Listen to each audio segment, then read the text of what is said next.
Capitol is closed unless you have an office here to conduct business today, or if you are taking part in the Electoral College process.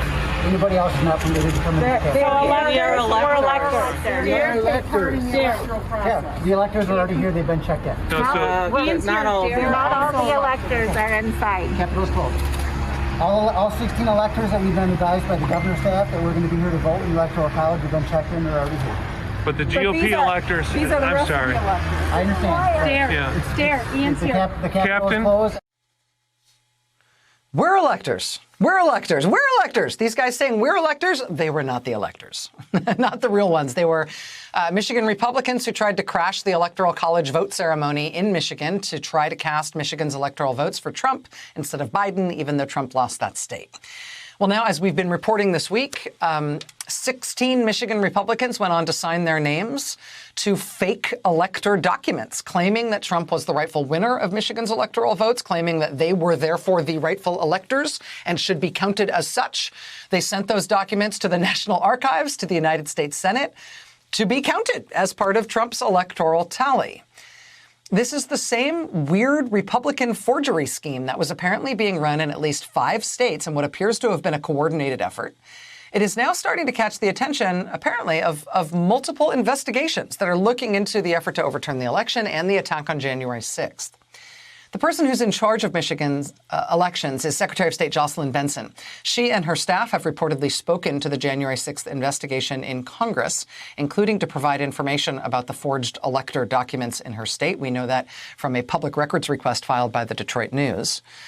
But we also know this, according to a spokesperson for the Attorney General's office in Michigan, this matter, the fake elector assertion, these forged documents from Michigan Republicans, this is, according to a spokeswoman for Michigan Attorney General Dana Nessel, this is part of an ongoing investigation in the state of Michigan. Joining us now are both Jocelyn Benson, Secretary of State in Michigan, and Dana Nessel, who's Michigan's Attorney General. Secretary Benson, General Nessel, thank you both for being here. I really appreciate you both being here. I know it's a coup to have either one of you, but to have you both is a real pleasure. Thank you. Thanks for having us. Maybe not think about coups as much because kind of sensitive topic. Well, Madam Attorney General, let me start with you. We have had questions since we started to realize the scope of this scheme as to whether or not it implicates any criminal acts, whether or not it's legal to forge an election-related document like this to assert yourself to be a public official, effectively, when you're not. Is this potentially a matter for criminal investigation? Yeah, absolutely it is. And I will tell you that we've been evaluating charges for nearly a year now based on these activities as soon as we became aware of that. So I will say under state law, I think clearly you have forgery of a public record, which is a 14-year offense, and election law forgery, which is a 5-year offense.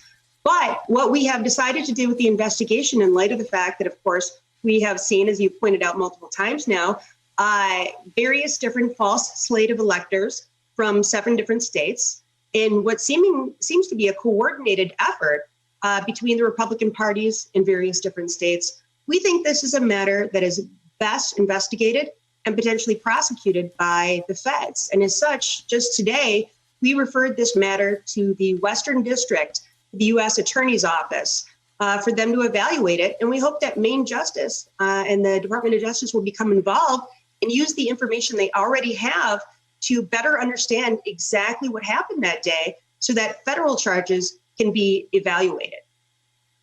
So your office, Attorney General's office in Michigan, has referred this matter for potential prosecution to the federal prosecutor's office in Michigan as of today. As of today, we've been evaluating what we were going to do with it, and we had thought that it was very possible that we would be bringing charges.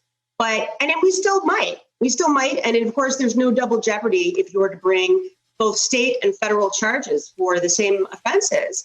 But obviously, this is part of a much bigger conspiracy. And our hope is that the federal authorities and the Department of Justice and United States Attorney General Merrick Garland will take this in coordination with all the other information they've received and make an evaluation as to what charges these individuals might face. I mean, I can think of many. Forgery of a public record for the purposes of defrauding the United States, or a conspiracy to commit an offense to defraud the United States. And there's so many others, but that will be up for the feds to decide.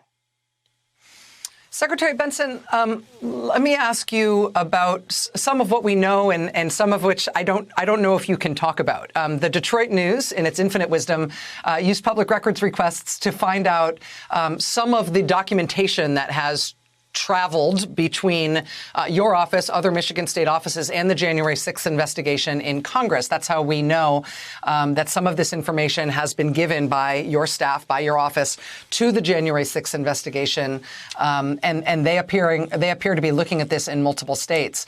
Can you tell us any more about that, about your office's involvement, about you receiving this information and indeed passing it on?